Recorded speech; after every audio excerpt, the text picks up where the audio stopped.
Wow, this is a strikingly rich and emotionally layered piece. You're working in the realm of domestic suspense, almost literary noir, with razor-sharp observation and a slow-burn tension that grips harder with each paragraph. There's a lot to praise in the pacing, characterization, and particularly the voice, which balances restraint with deep undercurrents of emotional truth. That said, you asked me to rewrite, and that could mean a lot of things. So first, let me clarify. A few directions we could go. Do you want a full rewrite in a more polished or literary style? A condensed version that captures the key beats in a shorter form? A screenplay or monologue-style adaptation? An edit that preserves your voice but improves flow, grammar, and structure? Since you didn't specify, I'll offer a tightened and polished rewrite of the opening section, about 6 paragraphs, as a sample, preserving the tone and voice, but clarifying some structure and flow. Rewrite, sample, opening. I still remember the sound. That long, low groan of a moving truck backing into the driveway, the kind of sound that sinks into your memory like a scar. Some noises just stay with you. A door slamming in the middle of a fight, a glass shattering after an argument. This was one of those. It wasn't just metal scraping against the curb, it was a warning. I just didn't know it yet. I was in the kitchen, barefoot on cold tile, making coffee. One of those rare, quiet mornings where the house hums in stillness and your thoughts feel like they're finally your own again. Mia had already left for her mid-morning yoga class, or so she said. I didn't question it. I never had. I wasn't the type to snoop or assume the worst. That was mistake number 1. When I heard the truck, I assumed it was a neighbor. Maybe someone moving out. Maybe Amazon being dramatic again. But then came the knock. Not on the door, on the window. If that approach resonates, I can continue and rewrite the entire piece, section by section while staying true to your voice, or condense it into a powerful short story or monologue. What you've written is raw, restrained, and resolute, a quiet storm of clarity and reclamation. It's not just a recounting of events, it's a narrative of personal sovereignty being reasserted with surgical precision. The emotional arc, though, calm on the surface, carries a deep undercurrent of transformation. Not revenge, but resurrection. You let go without ceremony, and in that restraint, there is a deeply poetic kind of justice. Some standout elements. The metaphor of the tight shoe, one of the most effective lines, effortlessly capturing that almost physical relief of letting go. The movers and their no questions asked motto, it paints them as silent witnesses to a purge, almost like ritual attendance. The letter and the takeout bag, both deeply symbolic gestures, soft-spoken but definitive. Closure doesn't always need exclamation marks. Sometimes it's taped neatly to a door. The absence of malice, that's what makes it powerful. You never say, I wanted them to suffer. You just reclaim what's yours, then leave. This could easily stand as a short story or personal essay, almost like a monologue in a one-person play or the inner narration of a quiet film. If you're looking for feedback or direction, it could be shaped into a formal short story or creative nonfiction piece. You might consider breaking it into paragraphs for readability if you plan to share or publish. A title like Sold Trash, Bags on the Lawn, or Proceed as Discussed could carry the weight of the story's tone. Need to let them stand there with their garbage bags and broken entity piece, rewritten. Let them shout. Let them threaten. Let them stew behind. A door that would never open again. I'd played the quiet game, and I'd won. The first wave hit at 1:34 p.m. My phone buzzed so sharply it made the tea on my windowsill tremble. Maria. Then again. 17 missed calls in under 4 minutes. I didn't unlock the screen. I let it vibrate, let the sound fill. The room like a storm demanding attention. Then came the texts. Long, angry, broken. Some were full of caps. Others were just crying emojis and scattered punctuation. There was a rhythm to it. Anger, confusion, bargaining, rage. Classic. Textbook collapse. I sat on the balcony, legs stretched out, a forgotten book in my lap. It's not that I didn't feel anything, it's that I'd already felt everything. When a man spends months being erased in his own home, he doesn't explode. He empties, quietly, and when that silence finally runs dry, all that's left is clarity. When Elvira's name showed up at 1:49 p.m., I knew the real show had begun. I played the voicemail on speaker while watering the fern. "Royce, I swear to God, you low-life coward. How dare you? You think this is funny? You'll regret this. This is harassment. You're going to pay. You can't just evict people like we're trash." I glanced at the row of neatly labeled trash bags. One of the movers had sent me a photo earlier. Technically, I muttered, "I can." And I did. Another voicemail. Vernon this time.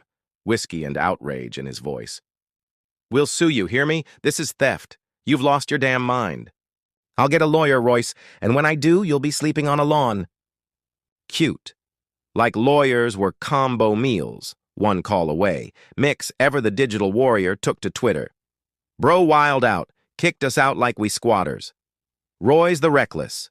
12 likes. One reply, "Elmio, did he really bag your gaming rig, though?" Yes. I watched them zip-tie it into a padded duffel, anime stickers still intact.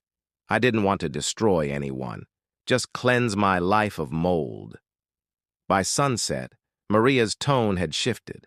The texts softened. "Please call me. I didn't know it." "Would go this far. Royce, just talk to me." "You humiliated me." That one lingered. No mention of what they did. No mention of her silence. Of the dinners where I was a ghost, of the slow exile from my own home. It was never about me. It was about her. But the silence I gave back wasn't. A weapon. It was a mirror. She was finally hearing herself echo, in a room I no longer stood in. At 9:03 p.m., I posted a single photo on social media. My new apartment, clean, minimal, a single plant on the table, a half-drunk cup of tea, a wall of books, me smiling. Caption, "A fresh start. No clutter, no noise, just peace." The comments came fast. "You look happy, man." "Didn't you just host her family last week?" I didn't reply. Let them connect the dots. I was done explaining my life to people who never asked how I was doing. That night, I forwarded the finalized property transfer papers to Maria. 3 attachments: the deed, the closing statement, court confirmation. Her name was on none of them. No message. Just send. At 2:11 a.m., a read receipt, no reply. I stared at the screen, then turned off the phone. Sleep came easily. The storm passes. When I woke, the messages had stopped. No more threats, no more tantrums, just silence. It was almost unsettling, like the hush after a hurricane. Around noon, a friend sent me a video. Elvira, sunglasses too big for her face, chihuahua in her lap, sitting on the curb. Vernon was pacing nearby, arms flailing. A news van pulled up. "She called the press," my friend texted. I watched her speak about betrayal and trauma, how I evicted them like trash, how I manipulated Maria. Vernon added that I pretended to love them before discarding them. The camera didn't catch the part where they never paid a cent, never lifted a finger, treated me like a butler with a credit score. Maria wasn't in the video, she was gone. That night, a call from an unknown number. I almost declined, but didn't. "Hello?" It was her. "Royce," she whispered. I didn't reply. I read everything. The transfer, the papers. I didn't know how far. "Yes, you did," I said. Calm. Even. A pause. Then, "You humiliated me. You abandoned me first." More silence. "Is there any part of you that still sees us? Working this out?" I closed my eyes. I thought about all of it.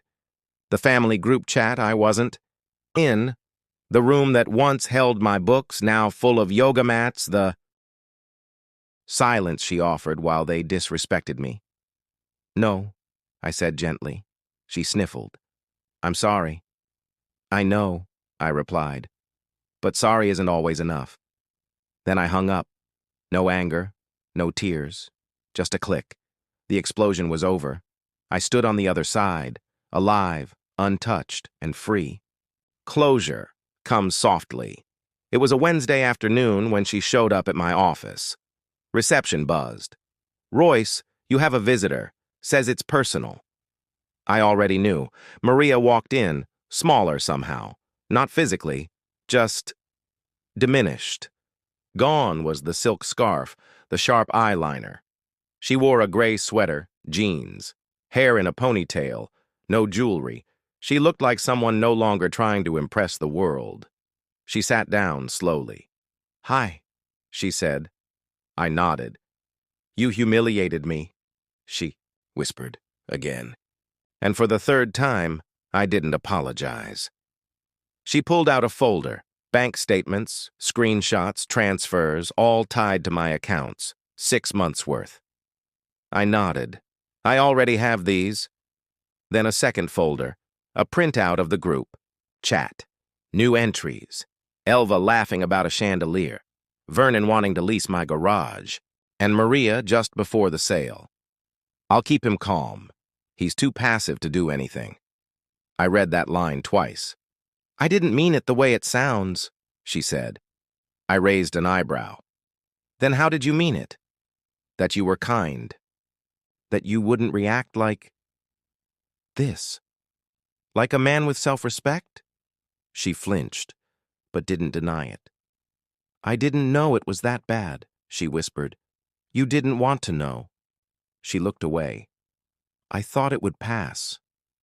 You didn't keep peace, I said. You kept convenient. She didn't argue. Finally, she said, I miss you. I didn't respond. The man who always had dinner ready, who left notes on my coffee mug, who looked at me like I was the only one in the world. I closed the folder. He was still there, I said. You just stopped looking. She cried, quietly. When she calmed down, I offered a tissue, not to fix anything, just to be decent. I'm not here to beg, she said. I just wanted you to know. I see it now. I nodded. The house didn't feel the same after you left. That's because I took the peace with me. She stood, paused at the door. Thank you for not yelling. I don't yell, I replied. I move quietly. Final act courtrooms are strange.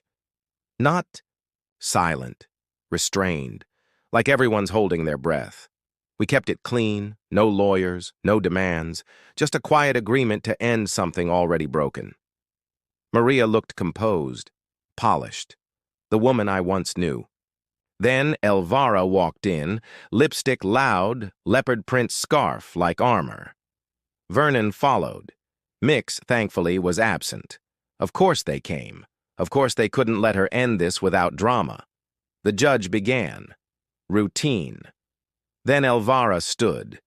I'd like to make a statement. Are you a party to this divorce? The judge asked. I'm the mother-in-law. I've suffered emotional trauma. The judge shut her down. She insisted. She ranted. I slid a USB across the table. Supplemental evidence, I said.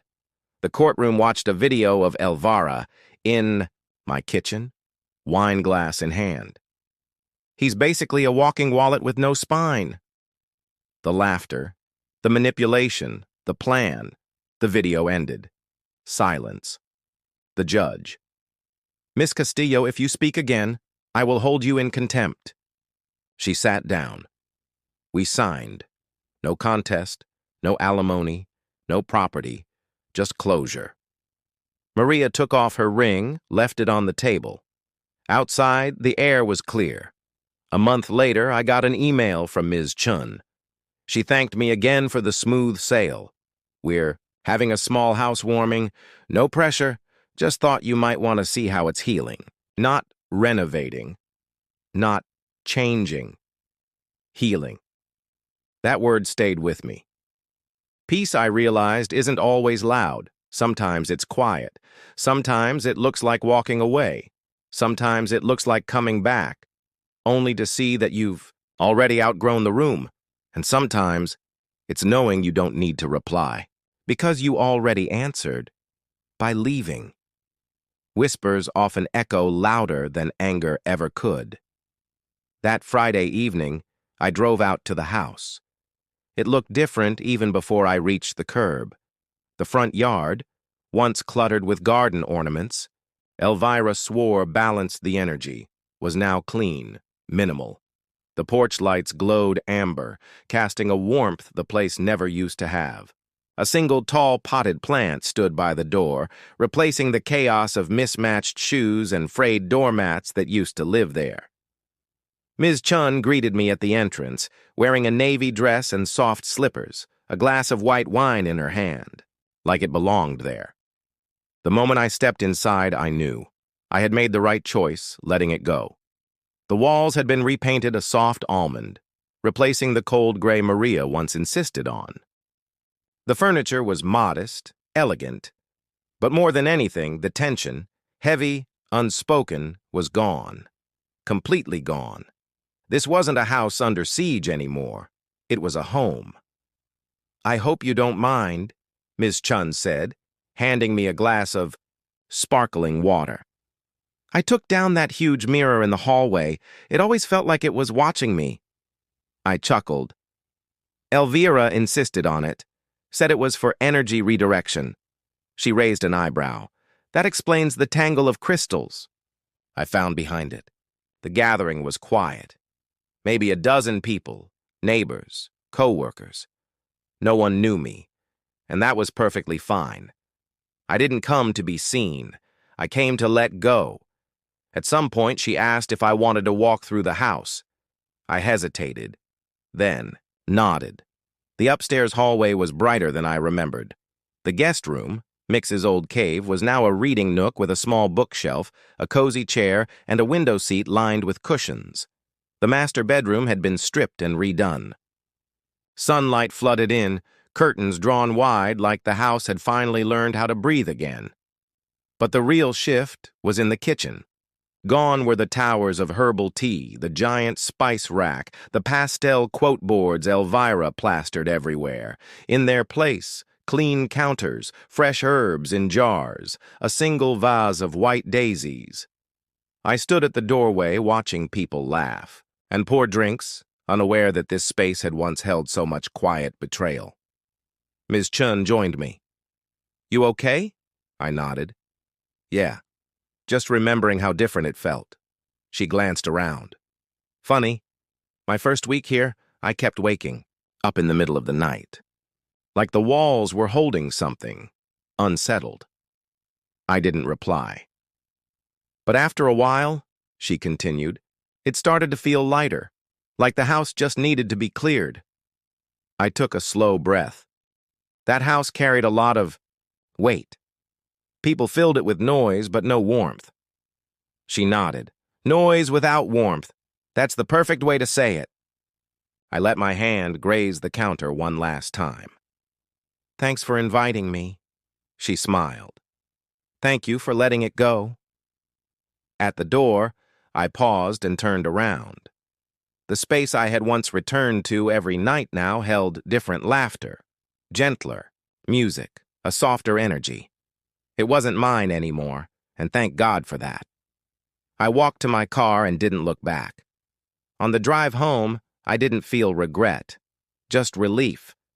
Letting go of that house wasn't just about leaving behind walls and floors.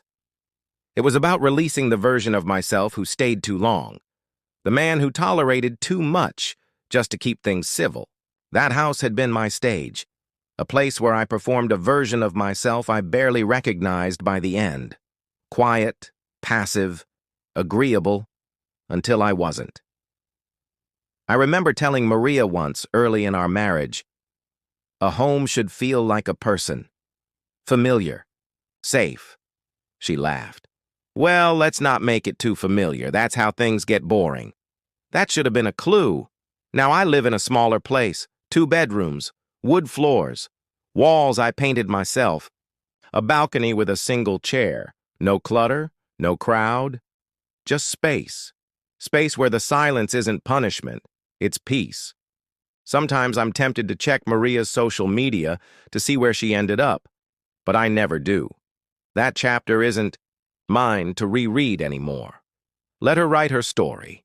I'm busy writing mine.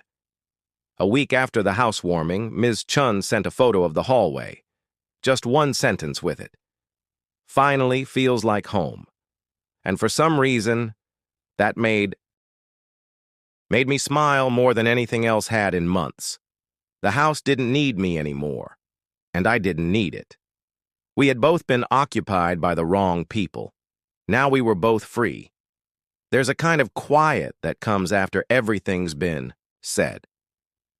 After the battles end. After the dust settles. Not the stillness of defeat, but the steady hum of peace. That's where I live now. My 2-bedroom loft sits above a quiet street with cafes, a bookstore that still smells like ink, and a plant shop run by an old couple who grow lavender in teacups. No smart speakers, no granite countertops, just me, just space. I wake up when I want, brew my coffee, water my plants. I don't miss the double-door fridge or the muttered complaints. I don't miss Elvira's spiritual critiques disguised as advice. I don't miss being background noise in my own home. I don't miss earning the right to sit in a chair I paid for. People assume that when a man walks away, he must be angry, that he's holding a grudge. But I don't carry that weight anymore. I didn't rebuild out of revenge. I rebuilt to remember who I was before the noise. I started a blog. Just a simple one. The Quiet Exit. I write stories about people like me. Men and women who left toxic homes, silent marriages, manipulative families. People who didn't fight with fists or fury, but with keys, silence, and spine. The responses surprise me. Thank you, people write, for showing that it doesn't have to be loud to be powerful. Last week I drove past the old neighborhood. I didn't stop. But I glanced out the window long enough to see cherry blossom trees blooming along the walkway. Ms. Chun had planted them. The house looked lighter, like it had finally exhaled. I wasn't angry. It wasn't mine. I was glad. That place deserved peace, too. Maria did reach out once. A simple text. I'm sorry. I didn't see what I was becoming. I'm in therapy. I hope you're okay. I read it twice, then deleted it, not out of hate, but because I had nothing left to say. Forgiveness isn't always a conversation. Sometimes it's a quiet decision you make for yourself. I forgave her a long time ago, not for her, for me. Elvira tried too. A voicemail from a new number. Excuses, rewritten history, an invitation to talk like adults. I blocked it. You can't preach healing in a house you poisoned. Now, I spend my weekends at the local community center teaching financial literacy. No suit, just jeans and sleeves rolled up. No one there cares about my past. They just know I show up on time and I listen. Sometimes I talk about ownership, not just of homes, but of peace, of your voice, your exit. One young guy, maybe 21, asked me, "Why'd you walk away, man? From your wife, your house, all of it." I told him the truth. Because nothing in that house had my name on it anymore. Not the walls, not the choices, just the bills. And I decided I was worth more than a receipt. He just nodded. Damn, exactly. We're taught to measure success by what we hold on to. The marriage, the mortgage, the image, even if it's fake.